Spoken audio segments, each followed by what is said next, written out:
ಕಣೆಯ foreign ಸುತ್ತ ನೋಡೋ ಆಸೆ ಎಲ್ಲ ಇಲ್ಲ ನನಗೆ. ನನ್ಮೂರು ಸುತ್ತ ನೋಡ್ಬೇಕು ಅಂತ ಆಸೆ ಇತ್ತು. ಅದು ಕೊನೆಗೆ ದೇವರಾಜ್ ಮೂಲಕ ಕೋಲಾರ ಒಳಗೆ ಕರ್ಕೊಂಡ್ ಬಂದಿದೆ ಇವತ್ತು. ಅಂದ್ರೆ ಅದು ನಿಮ್ಮ ಪ್ರೀತಿ ಕಾರಣ, ಅವ್ರ ಸ್ನೇಹ ಕಾರಣ. ಇವತ್ತು ಒಂದು ಸರಿ ನಾನು ಇಂಡಸ್ಟ್ರಿಗೆ, ನಮ್ಮ ಈಶ್ವರಿ ಸಂಸ್ಥೆ ಬಂದು 60 ವರ್ಷ ಆಗೋಯ್ತು ಇಂಡಸ್ಟ್ರಿಗೆ. ನನಗೆ 65 ವರ್ಷ. ನನಗೆ ಯಾವಾಗ ಅನ್ಸುತ್ತೆ, ನಮ್ಮ ಸಂಸ್ಥೆನ ಉಳಿಸ್ಕೊಂಡ್ಬಂದಿರೋ ಈ ಜನನ್ನ ಎಲ್ಲೋ ಒಂದು ಕಡೆ ನಿಮ್ಮ ಮನೆಯಿಂದ ನನ್ನ ಮನೆಗೆ ₹1 ಅಟ್ಲೀಸ್ಟ್ ನನ್ನ ಕಿಸೆಗೆ ಬಿದ್ದಿರುತ್ತೆ. ನಿಮ್ಮನ್ನು ನಗ್ಸೋದಕ್ಕೆ, ನಿಮ್ಮನ್ನು ಅಳಿಸೋದಕ್ಕೆ, ನಿಮ್ಮನ್ನು ಎಂಟರ್ಟೈನ್ಮೆಂಟ್ ಮಾಡೋಕ್ಕೆ 60 ವರ್ಷದಿಂದ ಈಶ್ವರಿ ಪ್ರೊಫೆಷನ್ ದುಡ್ಕೊಂಡೇ ಬಂದಿದ್ದೆ ನಿಮಗೋಸ್ಕರ. ಸೊ ನಿಮ್ಮನ್ನು ನೋಡಿದ ಸಂತೋಷ, ನಿಜವಾಗ್ಲೂ ಮನಸ್ಫೂರ್ತಿಯಾಗಿ ಸಂತೋಷ.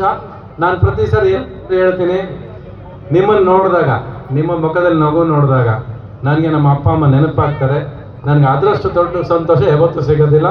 ಆದಷ್ಟು ಕಾರಣ ನಮ್ಮ DIGP ಅವರು ಪ್ರಮೋಷನ್ ಆದರೂ ಈಗ ದೇವರಾಜ್ ಅವ್ರಿಗೆ. ನಾನು ತುಂಬ ಕಡಿಮೆ ಜನರಿಗೆ ಸ್ನೇಹ ಮಾಡ್ಕೊಳ್ಳೋದು. ನನ್ನ ಸ್ನೇಹಿತರು ಯಾರು ಮಾಡ್ಕೊಳ್ಳೋದೇ ಇಲ್ಲ. ನಾನು ಸರಿ ಇಲ್ಲ ನಾನು ಅಂಥದ್ದು. ಇವರೊಬ್ಬರು ಸ್ನೇಹಿತರಾದರು ಈಗ ರೀಸೆಂಟಾಗಿ. ಇವ್ರು ಕರೆದ ತಕ್ಷಣ ಇಲ್ಲ ಅಂತ ಹೇಳೋಕ್ಕೆ ಆಗಲಿಲ್ಲ. ಆಮೇಲೆ ಇವ್ರು ಕರೆದಾಗ ಒಂದು ಇವ್ರಿಗೋಸ್ಕರ ಬಂದೆ, ಒಂದು ನಿಮಗೋಸ್ಕರನೂ ಬಂದೆ. ಕೋಲಾರನ ಮೆಟ್ಟನ ಒಂದ್ಸರಿ ನೋಡೋಣ, ಜನನ ನೋಡೋಣ. ಪ್ರತಿ ಸರಿ ಹೈವೇ ನಮ್ಮನ್ನು ದೂರ ಮಾಡಿಬಿಡುತ್ತೆ. ಹೈವೇಲಿ ಹಂಗೆ ಬಿಟ್ಟೋಗ್ತೀವಿ ನಾವು, ಜನನ ನೋಡೋದಿಲ್ಲ ನಾವು. ಒಂದು ಸರಿ ನಿಮ್ಮನ್ನು ನೋಡೋಣ ಅಂತ ಅನ್ನಿಸ್ತು. ಯಾಕಂದ್ರೆ ಇಲ್ಲೇ ಪ್ರೀಸೋತಪ್ಪ ಶೂಟಿಂಗ್ ಮಾಡಿರೋದು ನಾವು. ಈ ಬೆಟ್ಟದಲ್ಲೇ ಶೂಟಿಂಗ್ ಮಾಡಿದ್ವಿ. ಶಿಲ್ಪಾ ಶೆಟ್ಟಿ ಕೂರ್ಸ್ಕೊಂಡು ನಿಮ್ಮ ರೋಡೆಲ್ಲ ಓಡಾಡಿದ್ದೀನಿ ಬೈಕಲ್ಲಿ. ನಾನು 100 ಕಿಲೋಮೀಟರ್ ಸ್ಪೀಡಲ್ಲಿ ಓಡಿಸಿದ್ದೀನಿ ನಾನು ಅವತ್ತು. ಈ ಬೆಟ್ಟದಲ್ಲಿ ಫೈಟ್ ಎಲ್ಲ ಮಾಡಿದ್ದೀವಿ ನಾವು, ಓಡಾಡಿದ್ದೀವಿ. ಸೊ ಅದೆಲ್ಲ ನೆನೆಸ್ಕೊಂಡಾಗ ನಿಮ್ಮನ್ನು ನೋಡದೆ ಹೋಗಿರ್ತೀನಲ್ಲ, ಇವತ್ತು ನೋಡೋ ಭಾಗ್ಯ ಸಿಕ್ತು ನಮಗೆ. ಮನಸ್ಫೂರ್ತಿಯಾಗಿ ಹೇಳೋ ಮಾತು, ನಾನು ಸುಳ್ಳು ಹೇಳಕ್ ಬರೋದಿಲ್ಲ, ಅದು ನಿಜ. ಅದು ಯಾವ್ದಪ್ಪ ಅತ್ತೆ ಮನೆ ಯಾವ್ದು ಅಂತ ಕೇಳ್ತಾ ಇದ್ದಾರೆ. ನಮ್ಮ ಅತ್ತೆ ಮನೆ ಈ ಕಡೆ ಚಿತ್ತೂರು ದಾಟ್ಕೊಂಡು ಹೋಗ್ಬೇಕಣ್ಣ. ಹೋಗಿ ತರಕಾರಿ ಪಾರ್ಸಲ್ ಹಾಕೋತಾರ. ಸೋಳಿಂಗರ್ ಅಂತ ಒಂದು ಊರಿದೆ, ಅಲ್ಲಿಗೆ ಹೋಗ್ಬೇಕು ನಾನು ಪ್ರತಿ ಸಾರಿ. ರಾತ್ರಿ ಅವಳು ಲವ್ ಮಾಡಕ್ ಹೋಗ್ತಿದ್ದೆ ನಾನು. ಒಂದ್ಸರಿ 2 ಅವರ್ ಗಾಡಿ ಓಡಿಸ್ಕೊಂಡು ಬರ್ತಿದ್ದೆ ನಾನು. ಈ ಡೀಟೇಲ್ ಬೇಕು ಸರ್ ಹುಡುಗರಿಗೆ, ಈ ಡೀಟೇಲ್ ಬೇಕಾಗಿರೋದು. ಆದ್ರೆ ಅವಾಗೆಲ್ಲ ರಾತ್ರಿ ಹಗಲು ಶೂಟಿಂಗ್ ಮಾಡ್ತಿದ್ದೆ. ನನಗೆ ಮನೆ ಅಂದ್ರೆ ಏನಂತ ಗೊತ್ತಿರಲಿಲ್ಲ ನನಗೆ. ಶೂಟಿಂಗ್ ಸ್ಟುಡಿಯೋ ಒಂದೇ ಗೊತ್ತಿರೋದು. ಬೆಳಗ್ಗೆ ಶುರು ಮಾಡ್ತಾರೆ, ಬೆಳಗಿನ ಜಾವ ಮುಗಿಯೋದು. ಅವಾಗ ನಮ್ಮಪ್ಪ ಒಂದು ರಾತ್ರಿ ಯಾವತ್ತರ ಹೇಳಿ ಕಳ್ಸೋರು, ಹೋಗಿ ಹೆಂಡತಿ ನೋಡ್ಕೊಂಬ ಹೋಗೋನವರು. ಅದಕ್ಕೆ ಹೋಗ್ತಿದ್ದೆ ನಾನು. ಬೆಳಗ್ಗೆ ರಾತ್ರಿ ಹೋಗೋದು, ಬೆಳಗಿನ ಜಾವ 6 ಗಂಟೆ ಮತ್ತೆ ಶೂಟಿಂಗ್ ವಾಪಸ್ ಬರ್ತಿದ್ದೆ. ಇದು ನನ್ನ ಜೀವನ. ಸರ್ ತುಂಬಾ ಖುಷಿ ಆಯ್ತು ಸರ್. ಎಲ್ಲರಿಗೂ ಯುಗಾದಿ ಹಬ್ಬದ ಶುಭಾಶಯಗಳು. ನನಗೆ ನಿಜ ಹೇಳ್ತೀನಿ ರೀ, ಎಲ್ರಿ ಅಲ್ಲೋಗಿದ್ರಲ್ರಿ ಜನ, ಒಂದ್ಸರಿ ಮೊಬೈಲ್ ಆನ್ ಮಾಡ್ರಿ ಎಲ್ಲರೂ ನೋಡೋಣ ಅದೆಷ್ಟು ಜನ ಇದ್ರೆ ನೋಡ್ಬಿಡ್ತೀನಿ ನಾನು ಕೂಡ ಅಲ್ಲಿವರೆಗೂ.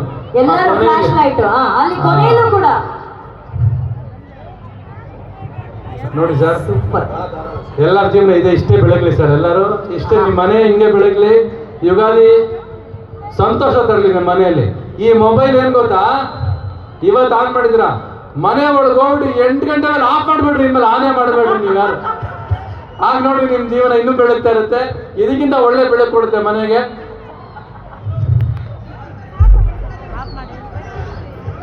ದೇವರಾಜ್ ಅವರು ಆದ್ರೆ ಇವ್ರ ಜೊತೆ ಕಾಲ ಕಳೆಯೋದು, ಇವ್ರ ಜೊತೆ 2 ದಿವಸ ಮಾತಾಡಿರೋದು ನಾನು. ಇವ್ರು ನಾನು ಮಾತಾಡಕ್ಕೆ ಬಿಟ್ಟಿಲ್ಲ.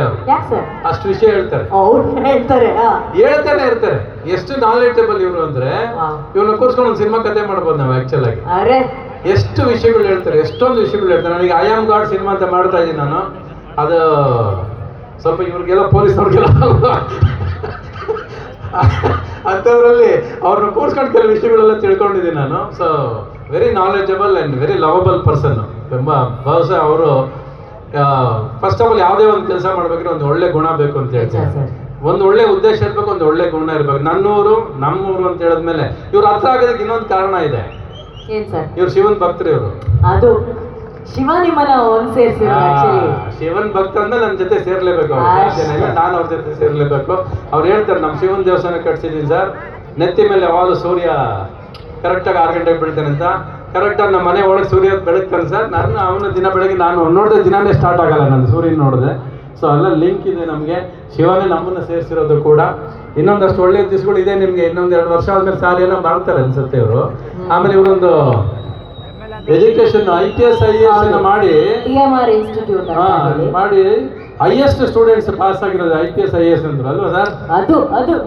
ಕಂಗ್ರಾಚುಲೇಷನ್ಸ್. ಎಲ್ಲದಕ್ಕೂ ಕೈಗುಣ ಬೇಕ್ರಿ. ಕೈಗುಣ ಇದ್ರೆ ಯಾರು ಮನುಷ್ಯನಿಗೆ ದುಡ್ಡು ಕೊಡೋದು ಮುಖ್ಯ ಅಲ್ಲ, ವಿದ್ಯೆ ಕೊಡೋದು ಮುಖ್ಯ. ವಿದ್ಯೆ ಕೊಟ್ಟಿದ್ದೀರಲ್ಲ ಸರ್, ಅದಕ್ಕಿಂತ ದೊಡ್ಡ ಪುಣ್ಯ ಇನ್ನೇನು ಸರ್ ಆಗುತ್ತೆ. ಒಳ್ಳೇದಾಗಲಿ ಸರ್ ನಿಮ್ಗೆಲ್ಲರಿಗೂ, ನಿಮ್ಮೆಲ್ಲರಿಗೂ ಒಳ್ಳೇದಾಗಲಿ, ಒಳ್ಳೆ ಭವಿಷ್ಯ ಇದೆ ನಿಮಗೆ. ನನಗೂ ಆಶೀರ್ವಾದ ಮಾಡಿ ಎಲ್ಲರೂ. ನಾನು ಚಿಕ್ಕವರೆಲ್ಲ ವಿಶ್ ಮಾಡಿ, ದೊಡ್ಡವರೆಲ್ಲ ಆಶೀರ್ವಾದ ಮಾಡಿ. ಐ ಆಮ್ ಗಾಡ್ ಸಿನಿಮಾ ಬರುತ್ತೆ. ನಾವೆಲ್ಲ ಪ್ರೀತಿ ಮಾಡ್ತೀವಿ ರವಿ ಸರ್. ಇವತ್ತು ಏನು ಹಾಡುಗಳು ಕೇಳಿದ್ರಲ್ಲ ಅದೇ ಥರ ಹಾಡುಗಳು ಮಾಡಿರ್ತೀನಿ. ಸುಮಾರು ಜಾಸ್ತಿ ಇರುತ್ತೆ ಹಾಡುಗಳು, ಸ್ವಲ್ಪ ಸಾನೆಯಿಂದ ನೋಡ್ರಿ, ಏನು ತೊಂದರೆ ಇಲ್ಲ. ಬಟ್ ರವಿ ಸರ್, ನಾನು ಹೇಳ್ದಂಗೆ ಯುಗಾದಿ ಹಬ್ಬ ಒನ್ ಆಕ್ಟರ್ ಅಥವಾ ಒಬ್ರು ವ್ಯಕ್ತಿತ್ವ ನನಗೆ ಗೊತ್ತಿರೋರು, ಬೇವು ಬೆಲ್ಲ ಎರಡನ್ನೂ ಕೂಡ ಸಮವಾಗಿ ನೋಡುವಂಥವ್ರು ನೀವು. ಸೊ ಯುಗಾದಿ ಹಬ್ಬ, ಬೇವು ಬೆಲ್ಲ, ಇದು ನಿಮ್ಮ ಲೈಫಲ್ಲಿ ಎಷ್ಟು ಇಂಪಾರ್ಟೆಂಟ್, ಎಷ್ಟು ವಿಶೇಷ, ಹೇಗೆ ನೋಡ್ತೀರಾ ಇದನ್ನ ನೀವು? ನೋವಿಲ್ಲದೆ ಈ ಪ್ರಪಂಚದಲ್ಲಿ ಏನು ಹುಟ್ಟೇ ಇಲ್ಲ. ಫಸ್ಟ್ ಆಫ್ ನೀನು ಹುಟ್ಟಿರೋದು ನೋವಿಂದನೇ, ನಾನು ಹುಟ್ಟಿರೋದು ನೋವಿಂದನೇ. ಡೆಲಿವರಿ ಪೇಯ್ನೇ ಬೆಸ್ಟ್ ಪೇಯ್ನ್, ಅದಕ್ಕಿಂತ ಬೆಸ್ಟ್ ಪೇಯ್ನ್ ಯಾವುದು ಇಲ್ಲವೇ ಇಲ್ಲ ಅಲ್ವಾ? ಒಂದು ತಾಯಿಗೆ ಗೊತ್ತು ಯಾವುದು ಡೆಲಿವರಿ ಪೇಯ್ನಿಂದ ನೋವು ಬೇಕಾ. ನಾನು ಯಾವಾಗಲೂ ಹೇಳ್ತೀನಿ, what is the best pain in this world ಅಂದರೆ the delivery pain of a women. ಅದೇ ಬೆಸ್ಟ್ ಪೇಯ್ನು.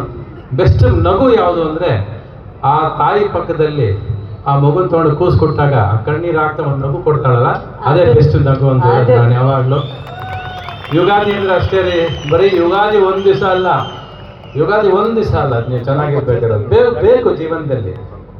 ನೋವು ಬೇಕು, ನೋವು ಬಂದು ಬರೋ ಸಂತೋಷ ಇದೆಯಲ್ಲ, ಆ ಸಂತೋಷ ಮೀರ್ಸೋಕ್ಕೆ ಸರ್ ನೀವು ತಾಕತ್ತಿನ ಪರೀಕ್ಷೆ ಮಾಡಬೇಕು. ಸೊ ನೀವು ಅದನ್ನು ಪರೀಕ್ಷೆ ಅಂದ್ಕೊಂಡ್ರೆ ಗೆದ್ದು ಬರ್ತೀರಾ, ಶಿಕ್ಷೆ ಅಂದ್ಕೊಂಡ್ರೆ ಸೋಲ್ತೀರ. So you have to enjoy life. ನೋವೇ ಬೇಡ ಜೀವನದಲ್ಲಿ, ಏನು ಬೇಡ ಅಂದರೆ ಆಗಲ್ಲ, ಇಂಪಾಸಿಬಲ್. ನನಗೆ ಸ್ವಲ್ಪ ಜಾಸ್ತಿ ಕೊಡ್ತಾನೆ ತಾಕತ್ತನ್ನ ಪರೀಕ್ಷೆ ಮಾಡೋದಕ್ಕೆ. ನೋಡಿ ಅದೇನು ತೊಂದರೆ ಇಲ್ಲ, ನಾನು I am ready to face it. ಅವ್ನು ಎಷ್ಟು ಪರೀಕ್ಷೆ ಕೊಟ್ಟರು ನಾನು ಗೆಲ್ಲೋದಕ್ಕೆ ಹೋರಾಟ ನನಗಿರುತ್ತೆ, ಅದೇನು ತೊಂದರೆ ಇಲ್ಲ. ಹೊಸ ಅಧ್ಯಾಯ ಶುರು ಆಗುತ್ತೆ. 2026 ಇನ್ನೇನು ಅರ್ಧ ಮುಗಿದ ಬಂತು. Picture I am god the crazy ಅಂತ ಬರುತ್ತೆ. ಎಲ್ಲರೂ 36 ಹೆಂಗೆ 36 ಸಿನಿಮಾದಲ್ಲಿ ಅಂತಾರೆ. ಹೌದು, ಹೇಗೆ ಜೋಡಿಸಿದ್ದಾರೆ ಸರ್ 30 ಅಲ್ಲ, ಅದನ್ನ ಹೇಳ್ಬಿಡ್ತೀನಿ ಇವತ್ತು. 36 ಅಂದರೆ ಪ್ರಮೋಷನಲ್ ಸಾಂಗ್ಸ್ ಸೇರಿ ಥಿಯೇಟ್ರಲ್ಲೆಲ್ಲ ಒಂದೊಂದು ಸಾಂಗ್ ಒಂದೊಂದು ನಿಮಿಷನೇ ಇರುತ್ತೆ. ಕೆಲವು ಸಾಂಗ್ ಒಂದು 2 ನಿಮಿಷ ಇರುತ್ತೆ, ಒಂದು 4 ನಿಮಿಷ ಇರುತ್ತೆ. ನಿಮಗೆ ಸಾಂಗ್ಸ್ ಬಂತು ಅಂತ ಅನ್ಸೋದಿಲ್ಲ, ಆ ಥರ ಮಾಡಿರ್ತೀನಿ ಸಿನಿಮಾನ.